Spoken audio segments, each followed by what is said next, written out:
हमारा जो एक हेयर फॉलिकल होता है, यानी एक सुराख जिसमें से बाल निकलते हैं, वो एक बाल नहीं होता, 4 बाल निकलते हैं। कुदरत ने ऐसा बनाया हुआ है, और वो मोटे मोटे बाल होते हैं जिसको हम टर्मिनल हेयर कहते हैं। तो जब गंजपन शुरू होता है तो क्या होता है कि पहले बाल थिन होना शुरू हो जाते हैं, और जहाँ से 4 बाल निकलने थे एक सुराख से, वहाँ से सिर्फ एक बाल निकलता है। बालों पे लगाने के लिए प्रोटीन बेस्ड होना चाहिए। जो भी आप चीज़ लगा रहे हो, सीड्स में भी प्रोटीन किसी हद तक होती है, लेकिन प्लांट बेस्ड प्रोटीन इतनी हाई क्वालिटी नहीं है जितनी कि आप कहें कि एनिमल बेस्ड प्रोटीन्स हैं, जिसमें आपके अंडे की सफ़ेदी है, योगर्ट है, दही का इस्तेमाल है। इवन आप पुराने वक्तों में देखेंगे लोग लस्सी से बाल धोते थे। बेस्ट ऑयल जो है आपका जी castor oil and coconut oil, अगर इनको आप मिक्सचर बना के रख लें, और आप देखेंगे कि आपके 1 महीने के अंदर अंदर बालों की लेंथ बहुत ज़्यादा बढ़ना शुरू हो जाएगी। तो कोकोनट ऑयल ज़्यादा होगा, मतलब 3 parts coconut oil, 1 part castor oil. अगर आप इसका मिक्सचर बना के रख लें और लगाते रहें। हमारी गेस्ट हमारे साथ मौजूद हैं, डर्मेटोलॉजिस्ट डॉक्टर किंजा आफ्ताब साहिबा हमारे साथ मौजूद हैं। डॉक्टर साहिबा, thank you so much for your time. कैसी हैं आप? अल्हम्दुलिल्लाह बिल्कुल ठीक ठाक। आप कैसे हैं? वी आर गुड अल्हम्दुलिल्लाह। डॉक्टर साहिबा, एलोपेशिया होता क्या है, और हो जाए तो फिर क्या करना है? जी, जैसे अभी हम बात कर रहे थे कि एलोपेशिया जो है वो गंजपान की एक जनरल टर्म है। तो अगर मैं मेडिकली बात करूं तो गंजपान की बहुत सारी इकसाम है, ठीक है। अगर हम मोस्ट कॉमन गंजपन पे बात कर रहे हैं तो वो है मर्दाना गंजपन, या उसे हम पैटर्न हेयर लॉस कहते हैं। वो मर्दों में भी है और खवातीन में भी बहुत कॉमन है, ठीक है। तो हम ये कहते हैं कि खवातीन में नहीं होता, खवातीन बस ये है कि फुली गंजी नहीं हो सकती, लेकिन यह है कि उनमें भी पैटर्न हेयर लॉस या मर्दाना गंजपन होता है, जिसको हम कहते हैं कि आपकी क्राउन से बाल उड़ना शुरू हो जाते हैं, हेयर लाइन हो जाती है। जी बिल्कुल, जो आपकी पार्टिंग है, सेंटर पार्टिंग वाली लाइन है, वो वाइडन होना शुरू हो जाती है। जैसे आपने ओल्ड एज खवातीन में अक्सर देखा होगा कि वो जो सेंटर पार्टिंग या मांग है वो बहुत वाइड हो जाती है। इसी तरह अगर मर्दों में देखा जाए तो पैटर्न हेयर लॉस जो है वो इस तरह से आता है कि फ्रंटल रिसेशन शुरू हो जाती है, यानी ये दोनों साइड से खाली होना शुरू हो जाता है, और एक पीछे एक बिल्कुल ऑक्सीपिट के ऊपर एक चांद बनना शुरू हो जाता है। तो इसके अर्ली साइंस ये होते हैं कि सबसे पहले आप देखते हैं कि आपके बाल रफ होना शुरू हो गए हैं, ठीक है, थिनिंग होना शुरू हो गया। अक्सर लोग कहते हैं कि बालों में जान नहीं रही, तो ये बिल्कुल फर्स्ट साइन होता है आपके मर्दाना गंजपन या पैटर्न हेयर लॉस के स्टार्ट। लेकिन किंजा, आपने बात की कि ओल्ड एज खवातीन में होता है, तो मेरे साथ ये वाला प्रॉब्लम क्यों है? मैं क्या बुढ़ापे की तरफ जा रही हूं कि बाल आपके थिन होना शुरू हो जाते हैं, ये क्या वजह होती है? जी, इसकी ये वजह है कि अगर हम पैटर्न हेयर लॉस की बात करें तो चूंकि इसको हम मर्दाना गंजपन क्यों कहते हैं, उसकी एक वजह है। उसकी वजह ये है कि ये मेल हार्मोन्स कर रहे होते हैं। तो बाज़ात आजकल हमारी खुराक ऐसी है, फास्ट फूड और इस तरह की, हमारे चिकन में भी इस तरह की चीज़ें हैं कि हमारी फीमेल्स के अंदर भी मर्दाना हार्मोन्स की मिकदार ज़्यादा हो जाती है। तो ऐसी सूरत हाल में हम सीरम टेस्टोस्टेरॉन जो कि मर्दाना हार्मोन है वो फीमेल्स में चेक करते हैं।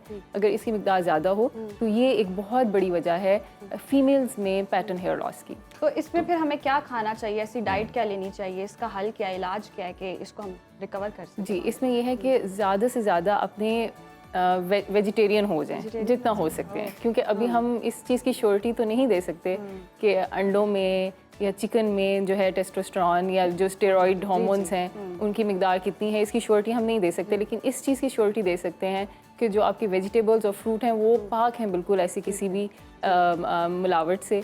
तो ज़्यादा वेजिटेबल और फ्रूट का इस्तेमाल करें, हाइड्रेटेड रहें, मल्टीविटामिन्स का ख्याल ज़रूर रखें। बहुत छोटे छोटे माइक्रोन्यूट्रिएंट्स हैं जैसे जिंक है, सेलेनियम है, बायोटिन है, इसकी मिकदार अगर आप अपनी डेली रूटीन में आप एक मल्टीविटामिन रख लेंगे तो इससे भी हेयर लॉस काफ़ी हद तक कम। अब डॉक्टर साहब, आप खवातीन में तो चले मेल हार्मोन्स की वजह से ये हो गया, तो बंदों में तो होते मेल हार्मोन्स है मेरे ख्याल। तो फिर वहाँ पे अगर ये गांजपन हो रही है? जी बिल्कुल, वहाँ पे जब हो रहा होता है तो हम उन हार्मोन्स को ख़त्म नहीं कर सकते, तो उसके लिए फिर मेडिकेशंस या ट्रीटमेंट्स की तरफ जाना पड़ता है। उसमें हम टॉपिकल लगाने वाली दवाइयों से शुरू करते हैं, और उसके बाद आपको पता है कि बहुत सारे प्रोसीजर्स अब अवेलेबल हैं, जैसे PRP है या एक्सोसोमल थेरेपीज आ चुकी हैं। और अगर बहुत आखिरी स्टेजेस पे पहुँच चुका हो गंजपन तो फिर अल्टीमेटली आपको ट्रांसप्लांट की कारआमद है, इसके कोई साइड इफेक्ट्स भी हैं कि प्रोसीजर्स हेल्दी है?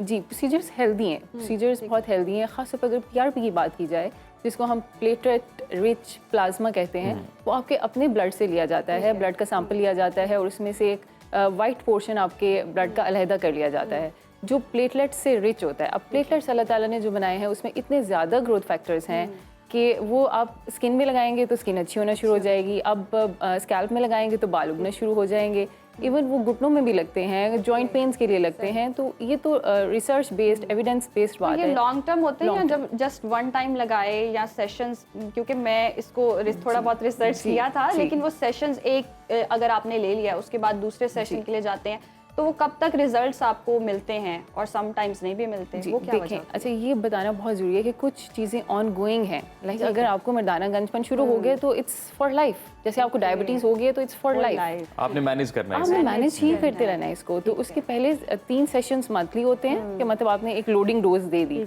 उसके बाद आप जब उसके बाद आप मेंटेन करते हैं। बस मेंटेनेंस होती है 6 मंथ्स के बाद, या साल में 1 या 2 दफ़ा आपने लेना होता है। तो उससे आपके तो बाल डॉक्टर साहब भाई पीआरपी के बारे में ये कहा जाता है कि इससे ये मैंने सुना था कहीं पे कि बाल जो है वो नए उगते नहीं हैं, जो ऑलरेडी बच गए हैं वो उनको हेल्दी कर देती है पीआरपी। अच्छा ऐसे नहीं है।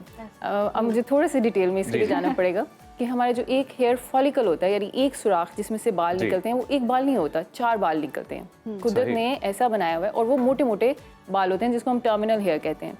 तो जब गंजपन शुरू होता है तो क्या होता है कि पहले बाल थिन होना शुरू हो जाते हैं, और जहाँ से 4 बाल निकलने थे एक सुराख से, वहाँ से सिर्फ 1 बाल निकलता है। तो आपको एकदम से नीचे स्किन नजर आना शुरू हो जाती है।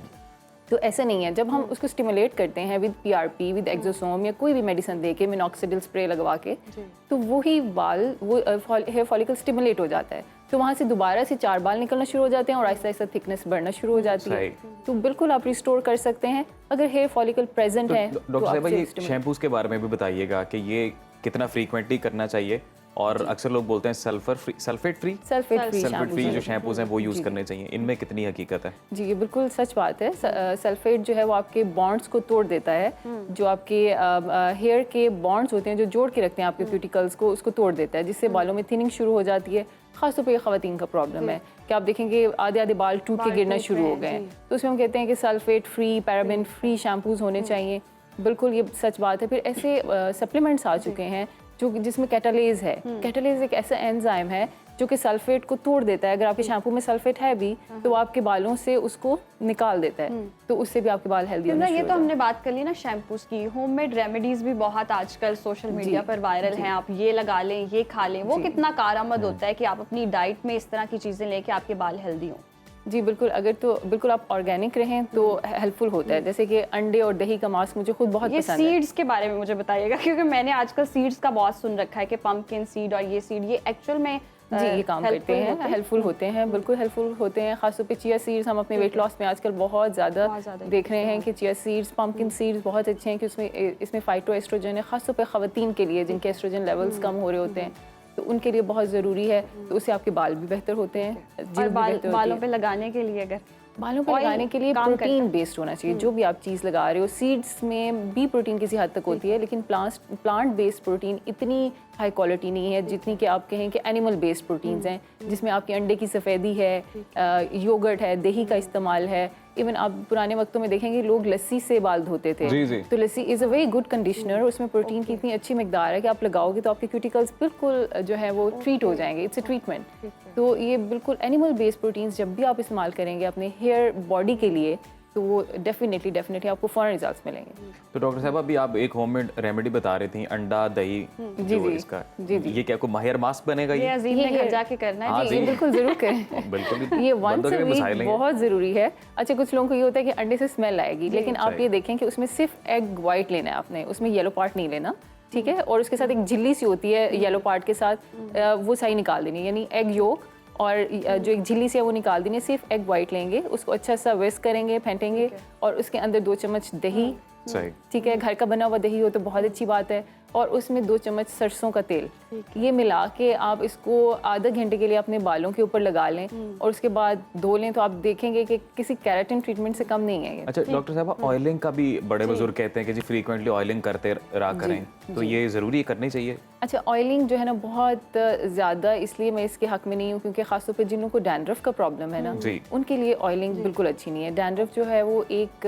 फंगस से होती है जो कि ऑयल लविंग फंगस है। तो आप एकदम से लगाएंगे तो आपको लगेगा बैठ गई है, लेकिन जैसे ही आप सर वॉश करेंगे एकदम से बम फट जाएगा डैंड्रफ का। अक्सर पेशेंट्स आके यही कहते हैं।